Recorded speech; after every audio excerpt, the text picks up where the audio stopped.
Hello everyone. आज हमारी JavaScript series का डे 10 है जिसमें हम डिस्कस करने वाले हैं जावास्क्रिप्ट ऑब्जेक्ट्स को।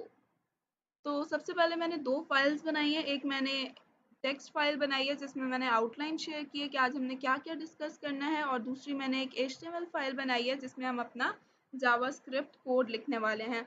So let's get started. सबसे पहले हमें पता होना चाहिए कि ऑब्जेक्ट है क्या। ठीक है, ऑब्जेक्ट जो है, आपको याद होगा जब हमने डाटा टाइप्स डिस्कस की थी ना, तब भी हमने ऑब्जेक्ट्स का जिक्र किया था। ऑब्जेक्ट्स जो हैं वो हमारे पास एक वेरिएबल्स होते हैं। वेरिएबल्स आपको पता है कि हम कोई ना कोई डाटा स्टोर करवाने के लिए वेरिएबल्स यूज़ करते हैं। लेकिन आप कहेंगे कि क्या फ़र्क है वेरिएबल्स और ऑब्जेक्ट्स में। ऑब्जेक्ट्स जो हैं ये मल्टीपल वैल्यू स्टोर करवाते हैं। अब जो क्वेश्चन आता है वो ये है कि एरेज भी हमारे पास होती हैं, वो भी मल्टीपल वैल्यू स्टोर करवाती हैं। तो ऑब्जेक्ट्स में ऐसा क्या खास है जो उनको एक अलग नाम दिया गया है ऑब्जेक्ट्स का। तो अब हम चलते हैं अपनी HTML फाइल पर और वहां जाकर हम देखेंगे कि हम ऑब्जेक्ट को किस तरह से क्रिएट कर सकते हैं, और मतलब उसमें क्या-क्या चीज़ें होती हैं जो ऑब्जेक्ट को एक ख़ास ऑब्जेक्ट बनाया करती हैं। तो अब हम क्या करते हैं, यहाँ पर अपना एक स्क्रिप्ट टैग ले लेते हैं जिसके अंदर हम अपना जावास्क्रिप्ट कोड लिखेंगे और इसमें हम कहेंगे JS ऑब्जेक्ट्स। अब मैं आपको बताती हूँ कि ऑब्जेक्ट्स में क्या ख़ास है। ऑब्जेक्ट्स में हम सिंपल एरे की तरह वैल्यूज़ नहीं लेते। जैसे हम एरे में इस तरह से वैल्यूज़ ले लिया करते थे ना, एप्पल कॉमा बनाना, ठीक है, इस तरह से हम मल्टीपल वैल्यूज लिया करते थे।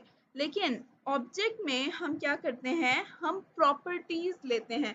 प्रॉपर्टीज जो है वो हमारे पास नेम वैल्यू पेयर्स की फॉर्म में होती हैं। लेट सपोज हम अपना एक ऑब्जेक्ट बनाते हैं, हम कहते हैं लेट ऑब्जेक्ट इक्वल्स टू, और ऑब्जेक्ट क्रिएट करने के लिए हम ऑब्जेक्ट लिटरल यूज करते हैं, और वो ऑब्जेक्ट लिटरल क्या है, हमारे पास कर्ली ब्रैकेट्स हैं। जैसे एरेज के लिए हम स्क्वायर ब्रैकेट्स यूज करते हैं, ऑब्जेक्ट्स के लिए हम कर्ली ब्रैकेट्स यूज करते हैं। अब हम इसमें प्रॉपर्टीज मेंशन करते हैं अपने ऑब्जेक्ट की।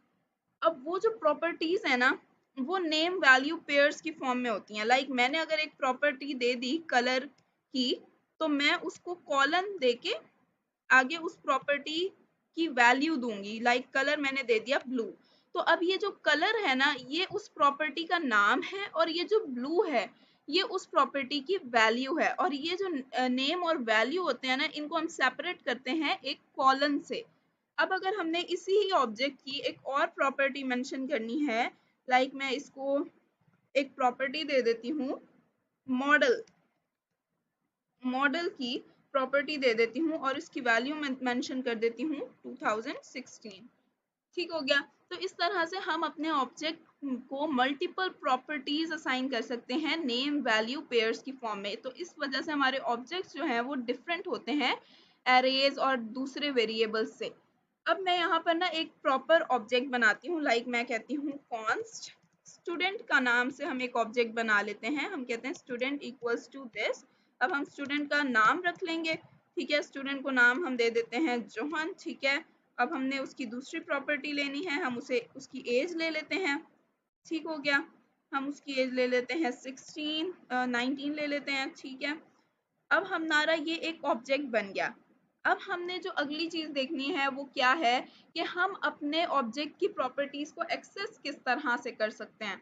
ठीक है, तो इसके लिए अब हम चलते हैं अपनी फाइल पर, और यहाँ पर अब हम देखेंगे कि अगर हमने अपने ऑब्जेक्ट की किसी भी प्रॉपर्टी को एक्सेस करना है तो वो हम किस तरह से करेंगे।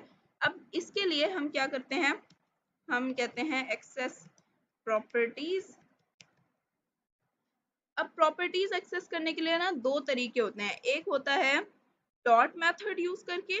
ठीक है, जैसे मैं यहाँ पर कहती हूँ कि मुझे कंसोल डॉट लॉग कर दो, क्या दिखा दो मुझे, स्टूडेंट। स्टूडेंट क्या है, हमारे ऑब्जेक्ट का नाम है, स्टूडेंट डॉट नेम। तो अब ये हमें क्या रिटर्न करेगा, हमें जोहन रिटर्न करेगा। इसके लिए हमें अपने कंसोल पे जाना होगा, लेकिन उससे पहले हम अपनी फाइल ओपन कर लेते हैं अपने ब्राउजर में।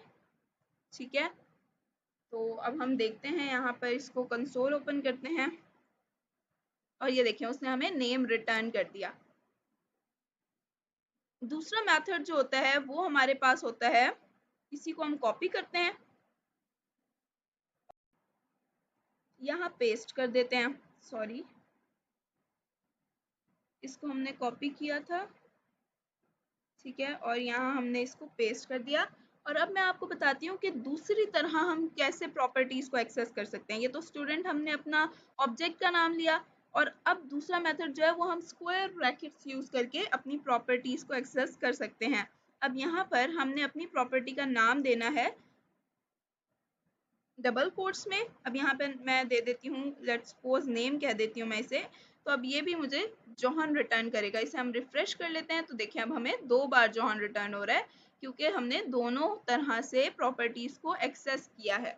ठीक है, तो ये हमने क्या कर लिया, अपनी प्रॉपर्टीज को एक्सेस करके देख लिया। अब आप कहेंगे कि अगर मैंने पहले एक ऑब्जेक्ट बना लिया है, लेकिन अब मैं बाद में उसमें एक और प्रॉपर्टी उसकी ऐड करवाना चाहता हूँ, तो मैं किस तरह से करवा सकता हूँ। तो हम क्या करेंगे, हम कहेंगे, हम अब क्या कर रहे हैं, adding properties.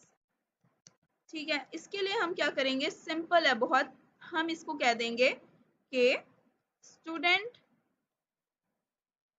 Dot class, let's suppose हम उसे क्लास की प्रॉपर्टी एक असाइन करना चाहते हैं, तो मैं यहाँ पर उसे कह देती हूँ क्लास इक्वल्स टू 2। मतलब वो स्टूडेंट जो है वो 2 क्लास का तो नहीं होगा, ऑब्वियसली हम उसे 12 कह देते हैं। ठीक है, तो हमने यहाँ पर एक और प्रॉपर्टी जो है वो ऐड करवा दी। अब हम इसे चेक करने के लिए अपने ऑब्जेक्ट को कंसोल करवा लेते हैं। ठीक है, और देखते हैं कि हमारी प्रॉपर्टी ऐड हुई है या नहीं हुई। तो चलते हैं अपने कंसोल पर और इसको हम रिफ्रेश करेंगे। तो यहाँ पर आप देखें कि हमें अब इसकी 3 प्रॉपर्टीज शो हो रही हैं, नेम, एज और क्लास। तो इसका मतलब है हमारी क्लास जो है वो सक्सेसफुली ऐड हो गई है। अब अगर हम प्रॉपर्टी डिलीट करवाना चाहते हैं अपने ऑब्जेक्ट की, तो वो किस तरह से करवा सकते हैं, डिलीट प्रॉपर्टी। ठीक है, तो मैं यहाँ पर क्या डिलीट करवा दूँ, मैं एज डिलीट करवा देती हूँ स्टूडेंट की। ठीक है, तो मैं कहती हूँ डिलीट, उसके लिए हम डिलीट कीवर्ड यूज करते हैं, डिलीट स्टूडेंट डॉट एज। ठीक है, अब जब मैं दोबारा अपने इस ऑब्जेक्ट को प्रिंट करवाऊंगी ना, तो हमारे पास एज प्रॉपर्टी जो है वो रिमूव हो चुकी होगी। अब यहाँ पर हम इसे रिफ्रेश कर लेते हैं, तो यहाँ पर देखें अब हमारे पास सिर्फ क्या, कौन सी 2 प्रॉपर्टीज आ रही हैं, नेम और क्लास प्रॉपर्टी शो हो रही है। तो इस तरह से हम अपने ऑब्जेक्ट्स को जो है वो चेंज कर सकते हैं, मॉडिफाई कर सकते हैं, उनमें प्रॉपर्टीज ऐड करवा सकते हैं, डिलीट करवा सकते हैं, प्रॉपर्टीज को एक्सेस कर सकते हैं। ठीक है, so that's all for today. I hope you learned from it. Very simple concept था, बहुत easy था. I hope you got my point. That's all. Thank you. Please like, share and subscribe.